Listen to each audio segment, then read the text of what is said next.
সবাইকে শুভ সন্ধ্যা। চলে এসেছি আরেকটা নতুন ব্লগ নিয়ে। আজকের আমাদের শুরু হবে আরেকটা নতুন ট্রেন জার্নি। 10:40 আমরা হাওড়ার দিকে যাচ্ছি। হাওড়া থেকে আমাদের ট্রেন 11:35। আমাদের train number 18013, Bokaro still city junction. আমাদের ডেস্টিনেশন অ্যাকচুয়ালি আজকে আদ্রা। আমাদের হাওড়া থেকে আদ্রা পর্যন্ত জার্নি। তো রনিতা স্টেশন ব্লগ থেকে আমাদের আরেকটা ভিডিও তোমরা দেখতে থাকো। আজকের আমাদের এই ট্রেন জার্নি আর আমরা কোথায় কোথায় ঘুরতে যাচ্ছি সব কিছু সামনে আসতে চলেছে, সঙ্গে দেখো। হাওড়া এসে পৌঁছেছি, আমাদের ট্রেন প্রচুর লেট করে হাওড়ায় নিয়ে এলো। তো এখন এসে দেখছি দুটো ট্রেন একই প্ল্যাটফর্মে দিয়েছে, মানে কীভাবে ছাড়বে জানি না। ট্রেনের টাইমও সেম, তো দেখা যাক কী হয়। বলে এই ট্রেনটি বোকারো স্টিল সিটি এক্সপ্রেস আর চক্রধরপুর এই একই সাথে দুটো ট্রেন যায়, আর আদ্রাতে গিয়ে ট্রেনটা আলাদা হয়। কনফিউশনটা আমাদেরও ছিল এবং অন্যান্য যাত্রীদেরও ছিল। ঘড়িতে বাজে হচ্ছে কি যে 5:40। আমরা ট্রেন থেকে নেমে পড়েছি আদ্রা স্টেশন। এখনও ভোরের আলো ঠিকভাবে ফোটেনি। তো 5:20-তে আসার কথা ছিল, ট্রেন একটু লেট করেছে। তো এরপরে আমরা এখান থেকে চলে যাব গড়পঞ্চকুট। সেখান থেকে গড়পঞ্চকুট দেখার পর আমরা হচ্ছে ইউথ হোস্টেলে থাকবো। আমরা ছিলাম জয়চণ্ডী পাহাড়ের একদম কাছে যুব আবাসনে। যেহেতু এটা সরকারি হোটেল, তার জন্য এটা আগে থেকে বুক করতে হয়। তো অনলাইন সাইডে ওয়েবসাইটটা আমি কমেন্টে দিয়ে রাখবো। আমরা যেহেতু দুজনে ঘুরতে গিয়েছিলাম, চেয়েছিলাম খুব চিপেস্ট কীভাবে ঘোরা যায় সেই ওয়েটা দেখার জন্য। তো তার জন্য আমরা ফার্স্ট গড়পঞ্চকুট কোনো গাড়ি ভাড়া করে যাইনি, লোকাল ট্রান্সপোর্টগুলোতেই আমরা ব্যবহার করেছি বেশিরভাগ, যার জন্য আমাদের খরচাটা খুব কম হয়েছে। গড়পঞ্চকুটে আমরা পৌঁছে গেছি। যেহেতু আমরা সকাল সকাল ট্রেন থেকে নেমেছিলাম, তো বেশ তাড়াতাড়ি চলে এসেছি।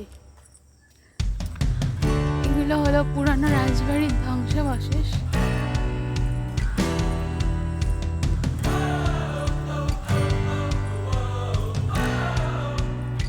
এবারে বলি গড়পঞ্চকুট আমরা কিভাবে পৌঁছালাম। আদ্রা স্টেশনে একটা দাদার দোকানে চা খেতে গিয়ে সেই দাদার থেকে জানতে পারলাম ট্রেনে করে যাওয়া যায় গড়পঞ্চকুট কিভাবে। না, আদ্রা থেকে যে ট্রেন যায় রামকানালি দুটো স্টপেজ পর, সেখানে নেবে টোটোতে ধরে গড়পঞ্চকুট চলে আসা যায়, আর সেটা খরচাটা খুব কম পড়ে। তো আমরা সেই ওয়েতেই এসেছি।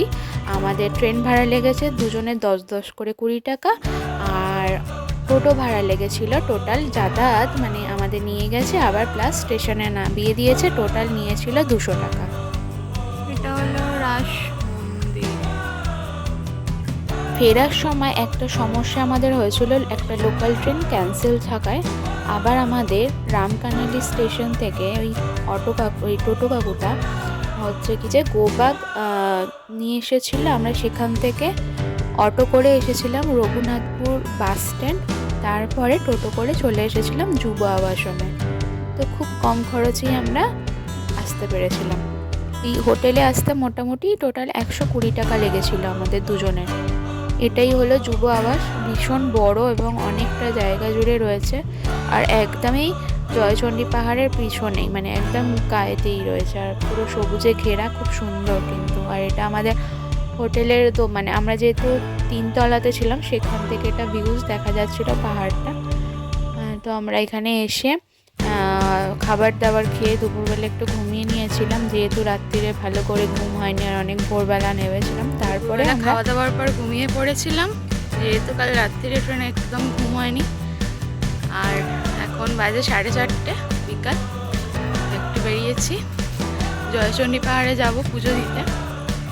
তো এত সুন্দর দৃশ্য গ্রাম বাংলার, খুব সুন্দর লাগছে চারিদিকটা।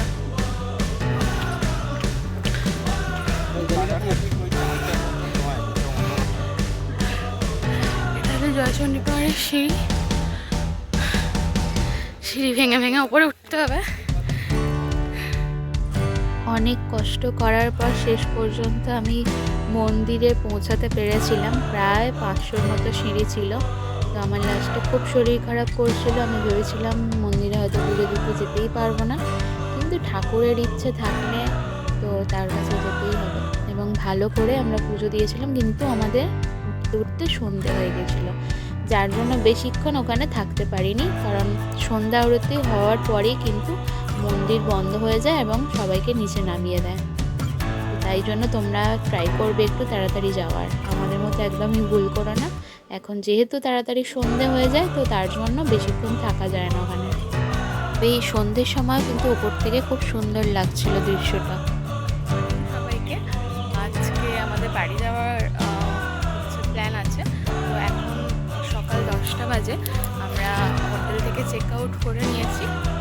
এরপর টোটো ধরে চলে যাবো আদ্রা স্টেশন। আদ্রা থেকে ট্রেন ধরে যাব পুরুলিয়া। তো আমরা ছিলাম জয়চণ্ডী পাহাড়ে, আর পুরুলিয়া থেকে আমাদের ট্রেন রয়েছে 3:30, আর রূপসী বাংলা এক্সপ্রেস ধরে যাব। তো এখানে খুব ঠান্ডা একদমই নেই, কালকেও সেইভাবে ঠান্ডা লাগছিল না। আর কালকে জয়চণ্ডী পাহাড়ে উঠতে খুব কষ্ট হয়েছে আমার, প্রায় 500-600 সিঁড়ি।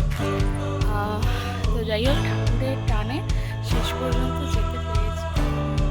যেহেতু আমার হাজবেন্ডের অফিসের ছুটি বেশি দিনের জন্য ছিল না, তার জন্য আমাদের পুরুলিয়াটা পুরোটা ঘোরা হলো না। আর যদি 2 দিনের মতো ছুটি থাকতো, মানে টোটাল যদি 3 দিনের আমাদের জার্নি হতো, তাহলে পুরুলিয়াটাও পুরোটা ঘুরে নেওয়া যেত। তো এই ট্রেনে উঠে আমরা যাচ্ছি পুরুলিয়া। তো এখানে একটা বাউল গান হচ্ছিল, তো বেশ সুন্দর লাগছিল, জার্নিটা আরও সুন্দর করছিল। দেখতে দেখতে আমরা চলে এলাম পুরুলিয়া স্টেশন। এইখানে আমরা একটু ঘুরবো বলতে এই আশেপাশে ঘুরবো, আর একটু দুপুরবেলা ভালো কোথাও খাওয়া দাওয়া করে 3:30-র সময় ট্রেন আমরা চলে যাব বাড়ি। তো আমরা খেয়েছিলাম আমি বাঙালি রেস্টুরেন্টে। তো এখানে এত সুন্দর অ্যাম্বিয়েন্স, আর এখানে খাওয়া দাওয়ার কোয়ালিটিও খুব ভালো ছিল, আর এত সুন্দর সাজানো গোছানো, আর খুব কম প্রাইস, মানে নর্মাল দোকানে যেরকম হয় সেরকমই। এবং এখানে খাবারের কোয়ালিটি খুব ভালো। তো অবশ্যই কিন্তু তোমরা পুরুলিয়াতে এখানে আসলে আমি বাঙালি রেস্টুরেন্টে অবশ্যই একবার কিন্তু এসো। আমরা শুরু করেছিলাম হচ্ছে আমপান্না শরবত দিয়ে, আর আমি নিয়েছিলাম মটন থালি, আর আমার হাজব্যান্ড নিয়েছিল পোলাও আর হচ্ছে মটন কম্বো সেট নিয়েছিল। ভীষণ ভীষণ ভালো ছিল। আমরা দুজন দুটোই ট্রাই করেছি, সত্যি খুব ভালো ছিল খাবার দাবার। যাবার পালা, ট্রেন দিয়ে দিয়েছে 1 নম্বর প্ল্যাটফর্মে। তো আমরা এবার ট্রেনে উঠবো। খাওয়া দাওয়া তো মোটামুটি ভালোই হয়েছে, এতই তাই পরিমাণে ভালো খাবার ছিল। তো পেট পুরে খেয়ে আর মনে হচ্ছে না যে ট্রেনে উঠতে পারবো বলে, পেট এত ভরে গেছে। তো ট্রেনে উঠেই ঘুমিয়ে পড়বো এরকম প্ল্যান করেছি। তো আমাদের এই ছোটো ট্রিপটা আপনাদের কীরকম লাগলো আমার ভিডিওর মাধ্যমে অবশ্যই কিন্তু কমেন্ট করে জানাবেন। আর যদি ভালো লেগে থাকে তাহলে অবশ্যই একটা লাইক করবেন। আর আমার চ্যানেলে যদি নতুন হয়ে থাকেন তাহলে অবশ্যই কিন্তু সাবস্ক্রাইব করে পাশে থাকবেন। ধন্যবাদ।